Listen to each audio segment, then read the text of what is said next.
नमस्कार शेतकरी बंधूंनो, मी प्रवीण पवार, सुखकर्ता कृषी विकास केंद्र कोळगाव। शेतकरी बंधूंनो, आपण जो प्लॉट पाहत आहात तो माझा स्वतःच्या शेतातील प्लॉट आहे। शेतकरी मित्रांनो, याची जी लागवड आपण केली होती 22 मे 2024 ला केली। आज दिनांक 6 डिसेंबर 2024 म्हणजे या प्लॉटला आपल्याला 195 दिवस म्हणजे 6.5 महिने या प्लॉटला पूर्ण झालेले आहेत। शेतकरी बंधूंनो, आज जो आपण चर्चेचा विषय घेतलेला आहे त्यामध्ये म्हणजे हळदीचे पानं लाल होणं, पिवळे पडणे किंवा शेंडाकून करपणे याविषयी आपण थोडक्यात माहिती घेणार आहोत। आता भरपूर शेतकऱ्यांचे सध्या फोन येतात की आमच्या हळदीवर करपा आला, शेंड्याकून पानं करपत आहेत, हळदीचे पानं लाल होत आहेत, पिवळे होत आहेत। तर शेतकरी मित्रांनो, ही जी समस्या उद्भवली आहे त्याविषयी आपण थोडक्यात चर्चा करू।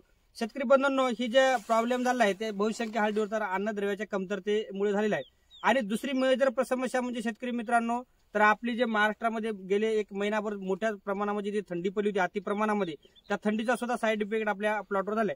ज्या शेतकऱ्याचे अन्नद्रव्य व्यवस्थापन व्यवस्थित होतं, वेळोवेळी होतं, सुदृढ चांगले प्लॉट होते, त्या प्लॉटला कुठल्या प्रकारचा साईड इफेक्ट झाला नाही या वातावरणाचा।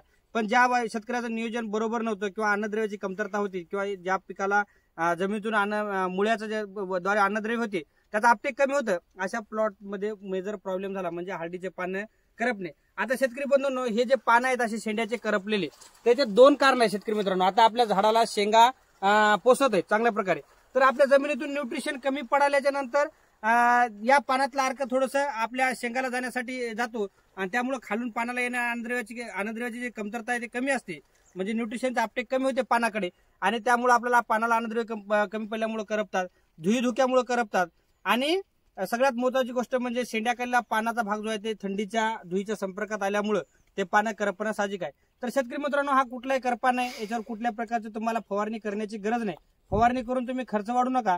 तर याच्यावर एक विशेष उपाययोजना म्हणलं तर जमिनीमधून शेतकरी मित्रांनो आपल्या प्लॉटची मुळी जी आहे हळदीची ते थोडीशी कमी झालेली आहे, पांढऱ्या मुळ्याची संख्या भोग पिकाची मंदावलेली आहे। तर त्यासाठी चांगल्या मुळे ऍक्टिव्ह होण्यासाठी एकरी जमिनीतून 500 ग्राम ह्युमिक ऍसिड चांगल्या कंपनीचं तुम्ही द्या। सोबतच 20 ते 25 किलो प्रति एकरी मॅग्नेशियम सल्फेट द्या, जेणेकरून आपल्या प्लॉटमध्ये जे क्लोरोफिल निर्मिती थांबलेली आहे प्रकाश संश्लेषण क्रिया होण्यासाठी, त्यासाठी आपल्याला 20 ते 25 किलो मॅग्नेशियम सल्फेट देणं गरजेचं आहे। जर एखाद्या शेतकऱ्याची अतिशय प्रमाणामध्ये लाल झाली, पिवळी झालेली असेल किंवा जास्त थंडीचा जर शॉक बसला असेल तर त्या शेतकऱ्यांनी एकरी 3 किलो त्याच्यासोबत सल्फर देणं गरजेचं आहे। हा जर तुम्ही डोस जमिनीतून जर दिला तर तुमच्या झालेलं नुकसान तर रिकव्हर होणार नाही, पण आता येथून जे हळद करपणं किंवा पिवळं पडणं याच्यावर आपल्याला बऱ्यापैकी नियंत्रण मिळवता येईल।